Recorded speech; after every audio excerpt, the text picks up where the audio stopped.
నమస్తే.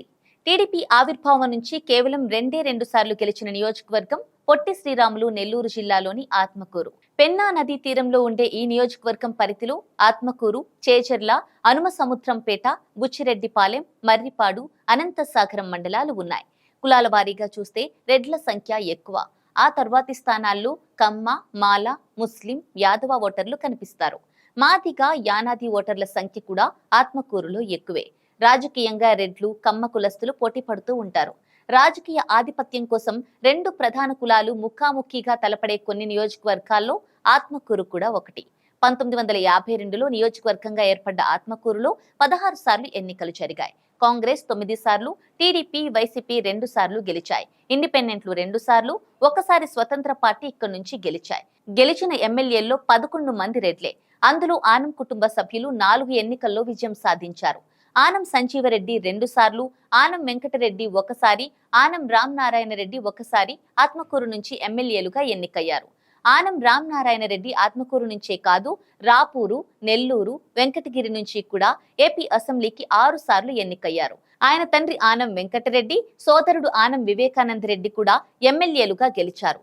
ఆనం కుటుంబానికి చెందిన ఆనం చెంచు సుబ్బారెడ్డి కూడా మంత్రిగా పనిచేశారు. దామోదరం సంజీవయ్య తన కేబినెట్ నుంచి ఆనం చెంచు సుబ్బారెడ్డిని బర్తరఫ్ చేయడం ఒక కీలక పరిణామం. ఆంధ్ర రాష్ట్రానికి ముఖ్యమంత్రిగా పనిచేసిన బెజవాడ గోపాల్ రెడ్డి 1955 ఎన్నికల్లో ఆత్మకూరుతో పాటు సర్వేపల్లి నుంచి కూడా గెలిచారు. సర్వేపల్లికి రాజీనామా చేసి ఆత్మకూరు ఎమ్మెల్యేగా ఆయన కొనసాగారు. ఆ తరువాతి కాలంలో ఆయన కేంద్ర మంత్రిగా, గవర్నర్ గాను పనిచేశారు. రాష్ట్ర విభజన తర్వాత జరిగిన 2 ఎన్నికల్లో ఆత్మకూరు నుంచి వైసీపీ తరపున మేకపాటి గౌతమ్ రెడ్డి ఎమ్మెల్యేగా ఎన్నికయ్యారు.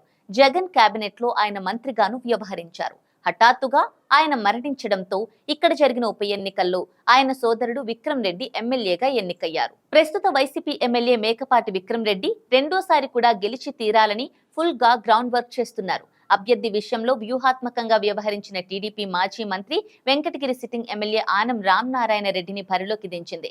నెల్లూరు జిల్లాలో ఆనం ఫ్యామిలీ, మేకపాటి కుటుంబానికి సుదీర్ఘ రాజకీయ చరిత్ర ఉంది. ఆనం రామనారాయణ రెడ్డి 1985, 1999, 2004, 2009, 2019లో వరుసగా గెలుపొందారు. ఎన్టీ రామారావు మంత్రివర్గంలో రహదారులు, భవనాల శాఖ మంత్రిగా, 2007 నుంచి 2009 మధ్య వైఎస్ రాజశేఖర రెడ్డి ప్రభుత్వంలో ఇన్ఫర్మేషన్ అండ్ పబ్లిక్ రిలేషన్ శాఖ మంత్రిగా, రోషయ్య కేబినెట్ లో మున్సిపల్ పట్టణాభివృద్ధి శాఖ రాష్ట్ర మంత్రిగా, కిరణ్ కుమార్ రెడ్డి ప్రభుత్వంలో ఆర్థిక శాఖ మంత్రిగా పనిచేశారు.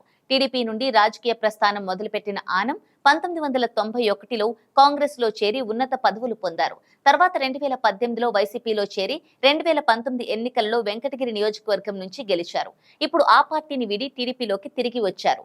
మరోవైపు వైసీపీ నుంచి పోటీ చేస్తున్న మేకపాటి విక్రమ్ రెడ్డిది కూడా రాజకీయ నేపథ్యం ఉన్న కుటుంబమే.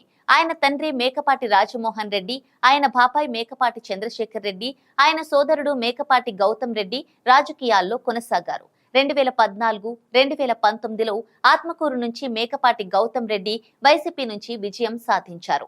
తర్వాత జగన్ కేబినెట్ లో ఐటీ శాఖ మంత్రిగా బాధ్యతలు చేపట్టారు. మేకపాటి గౌతమ్ రెడ్డి హఠాన్ మరణంతో ఆత్మకూరు ఉప ఎన్నిక అనివార్యమైంది.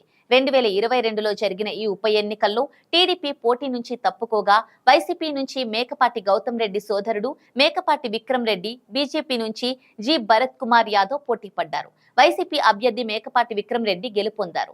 ఈసారి కూడా విక్రమ్ రెడ్డిని అభ్యర్థిగా నిల్చోబెట్టింది వైసీపీ. నియోజకవర్గాన్ని అన్ని విధాలా అభివృద్ధి చేసేందుకు sitting MLA Vikram Reddy Atmakur development forum ను ప్రారంభిస్తున్నట్లు ప్రచారం చేస్తున్నారు. ఆత్మకూరు నియోజకవర్గంలో ప్రజలు ఎదుర్కొంటున్న సామాజిక, ఆర్థిక సమస్యలను పరిష్కరించడానికి సామాజిక స్పృహ, ప్రభావ ఆధారిత మనస్సులను ఏకతాటిపైకి తీసుకురావడం ద్వారా సమిష్టి కార్యాచరణ శక్తిని ఉపయోగించుకోవడం ఏడీఎఫ్ లక్ష్యమని చెబుతున్నారు. అటు ఆనం కూడా ఆత్మకూరు నియోజకవర్గంలో ప్రజలతో మమేకమవుతూ టీడీపీ క్యాడర్ తో సమావేశాలు నిర్వహిస్తున్నారు. గత 10 ఏళ్లలో సెగ్మెంట్ లో ఎలాంటి అభివృద్ధి జరగలేదని ఆనం అంటున్నారు. మరి ఈసారి ఆత్మకూరు ఫైట్ ఎలా ఉంటుందో చూడాలి.